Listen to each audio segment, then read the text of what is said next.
സുന്ദരികളെ സുന്ദരമായ നമുക്ക് കേരള സ്റ്റൈൽ മീൻ ഫ്രൈ ഉണ്ടാക്കില്ല. അതന്നെ ഈ മീൻ വറുത്തിട്ടുണ്ടെങ്കിൽ മറ്റൊന്നും വേണ്ട, വെറുതെ കഴിക്കുക. എല്ലാ ഫുഡും നല്ല അസല് കുശാലായിരിക്കും. അതിന് വേണ്ട ഒരു പാത്രത്തിൽ ലെമൺ ജ്യൂസ് ഞെരടി പിഴിഞ്ഞു വയ്ക്കുക. അതിൻ്റെ കൂടെ തന്നെ കുറച്ച് ഉപ്പും, ലെമൺ ജ്യൂസിന് കുരു എടുത്ത് കളയാൻ മറക്കരിക്കും കേട്ടോ. ഉപ്പും ഇട്ട് നമുക്ക് ചില്ലി പൗഡറും കാശ്മീർ ചില്ലി പൗഡറും നമുക്ക് കുറച്ച് കളറും മഞ്ചബിലിറ്റി വേണമല്ലോ, അതുകൊണ്ട് നിങ്ങൾക്ക് എരിവാണെങ്കിൽ കുറച്ച് എക്സ്ട്രാ ചില്ലി പൗഡർ ഇട്ടോളൂ. പിന്നെ എല്ലാ കേരള ഡിഷിലും ഐറ്റം പിടിച്ച മഞ്ഞപ്പൊടി കൂടി ഇട്ട് നമുക്ക് കുറച്ച് കാശ്മീർ ചില്ലി പൗഡർ, ഞാൻ നേരത്തെ പറഞ്ഞ പോലെ നല്ല റെഡ് കളറായിട്ട് ഇരിക്കാൻ വേണ്ടി. അതിൻ്റെ കൂടെ നമുക്ക് പെപ്പർ പൗഡറും കിട്ടിയ ശേഷം നന്നായിട്ട് മിക്സ് ചെയ്ത് കൊടുക്കും. തലങ്ങും വിലങ്ങും നന്നായിട്ട് മിക്സ് ചെയ്ത് കൊടുത്തോളാം. മസാലയൊക്കെ നന്നായിട്ട് എല്ലായിടത്തും നിന്ന് പിടിക്കുന്ന പോലെ.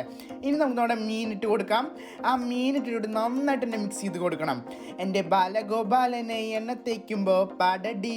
അതുപോലെ മെല്ലെ തടവി കൊടുക്കണം മീൻ അറിയാൻ പാടില്ല. ഒരു ചട്ടിയിൽ ഓയിൽ നന്നായിട്ട് ചൂടാൻ മീൻ ഇട്ടിട്ട് ഒരു സൈഡ് മുഞ്ഞു മറ്റേ സൈഡ് മുന്നിൽ മുറിച്ച് നല്ല ടേസ്റ്റ് ആയിരിക്കും. നമ്മുടെ ചാക്ക മോശപ്പാണ് പോലെ ഈ ഭൂഗോളത്തിൻ്റെ ഓരോ സ്പന്ദനവും മീൻ ഫ്രൈയിലാണ്. വിത്തൗട്ട് മീൻ ഫ്രൈ ഈ ഭൂമി ഒരു വട്ടപൂജ. അതാണ് മീൻ fry fans. Please like, share, follow, subscribe.